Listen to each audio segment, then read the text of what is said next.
আসসালামু আলাইকুম। দূরে কাছে যে যেখানে বসে এই মুহূর্তে আমার এই ভিডিওটা দেখছেন তাদের সবাইকে মাহফুজা কিচেন ভিডিওতে ওয়েলকাম। আজ সাদা গরুর মাংস রান্না করব। তো দেখতেই পাচ্ছেন কতটা লোভনীয় হয়েছে, খুবই অল্প মশলায়, এবং এটা একটু সাদাটা এই টাইপই হবে কালারটা। অনেক সময় আরেকটু হালকাও হয়, তা আমি একটু কালার দেওয়ার জন্য সামান্য একটু মরিচ গুঁড়ো দিয়েছি, তাই এই কালারটা এসেছে। খেতে খুবই অসাধারণ হয়।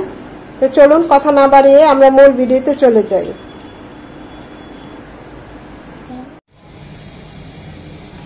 সাদা গরুর মাংস রান্না করার জন্য কড়াইয়ে দিয়ে দিচ্ছি সয়াবিন তেল 4 চামচের মতো।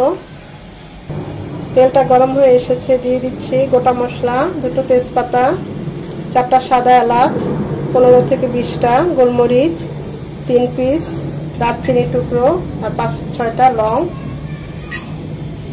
এটা 1 মিনিট হবে, এর থেকে সুন্দর একটা ফ্লেভার চলে আসবে।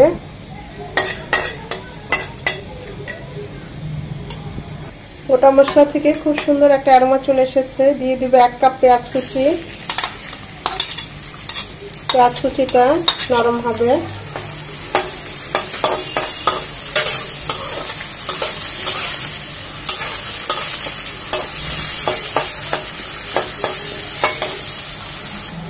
পেঁয়াজটা নরম হয়ে এসেছে, দিয়ে দিব 2 চামচ আদা রসুন বাটা, 1 চামচ আদা, 1 চামচ রসুন।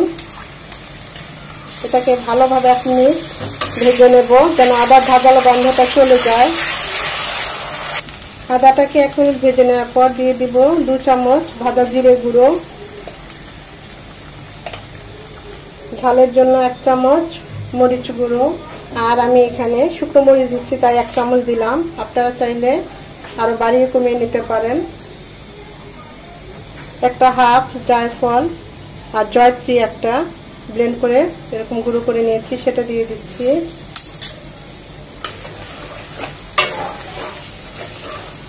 মশলাগুলো যেন পুড়ে না যায় এবং কষানোটাও খুব ভালো হয়, দিয়ে দেব একটু গরম পানি। এখন সবগুলো মশলা খুব ভালোভাবে কষিয়ে নেব। এখানে 1 কেজির উপরে গরুর মাংস আছে। হাড়ের মাংস একটু কম, সলিড মাংসই বেশি, তেল চর্বি সব মিলিয়ে আছে। মশলাটাও কষানো হয়ে গিয়েছে। মাংসগুলো এখানে দিয়ে দিচ্ছি।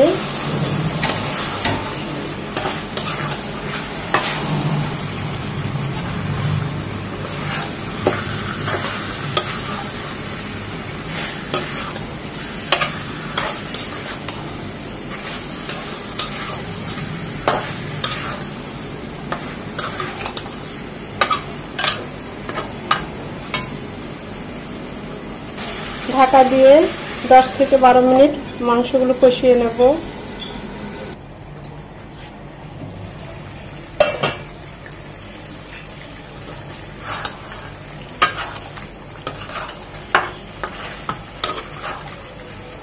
মাংস থেকে কিছুটা পানি ছেড়েছে।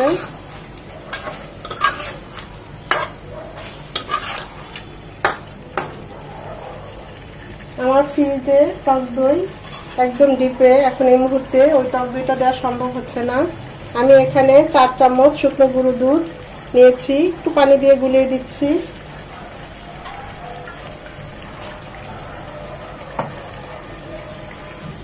সেটা দিয়ে দিচ্ছি, আর দিয়ে দেবো 1 পিস লেবুর রস। যদি লেবুর কাছে না থাকে ভিনেগারও দিতে পারেন, এতে টক দইয়ের কাজ হয়ে যাবে।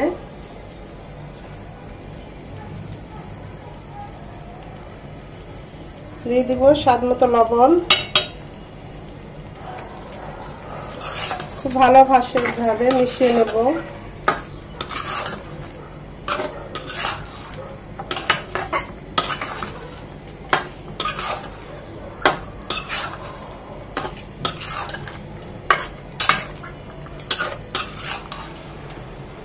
আরো 4 থেকে 5 মিনিট এটার সাথে কষিয়ে নেব।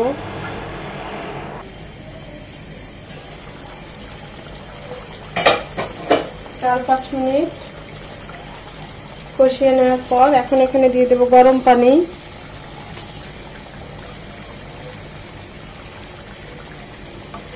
ফুটানো পানি, যেন মাংসটা সেদ্ধ হয় পর্যাপ্ত পরিমাণে। আমি এখানে 2 কাপের মতো, 2 কাপের একটু বেশি হবে পানি দিলাম।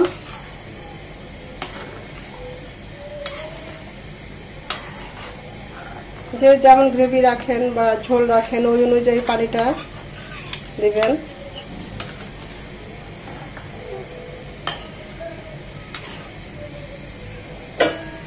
এখন এটা ঢাকা দিয়ে রাখবো, মিনিমাম 1 ঘন্টা রান্না হবে মিডিয়াম টু লো হিটে। 5 মিনিট পর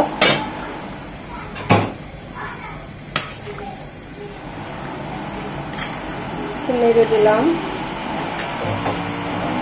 এই পর্যায়ে লবণের টেস্ট সবকিছু টেস্ট করে নিতে পারেন। যারা চিনি খেতে পছন্দ করেন 1 চামচ চিনি দিতে পারেন, আমি দিলাম না। 3টা আস্ত কাঁচামরিচ ফ্লেভারের জন্য দিয়ে দিলাম।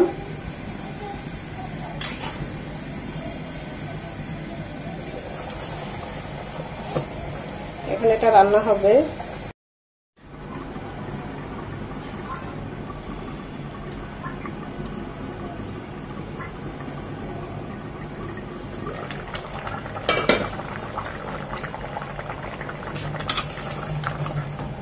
আমাদের সাদা গরুর মাংস প্রায় হয়ে এসেছে।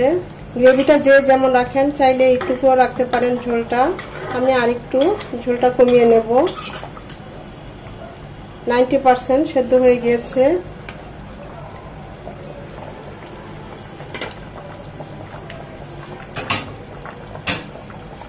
এটা আরো 5-7 মিনিট হবে।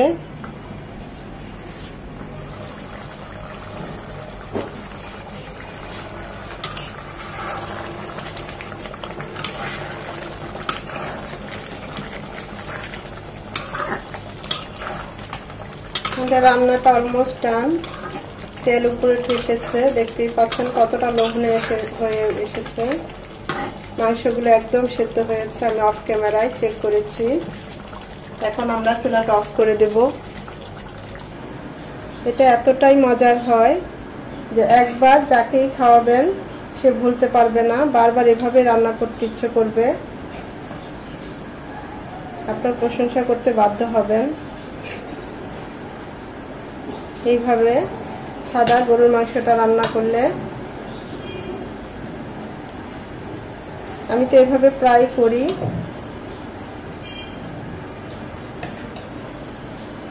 কতটা লোভনীয় হয়েছে, সত্যি খুব ভালো হয় এভাবে রান্না করলে।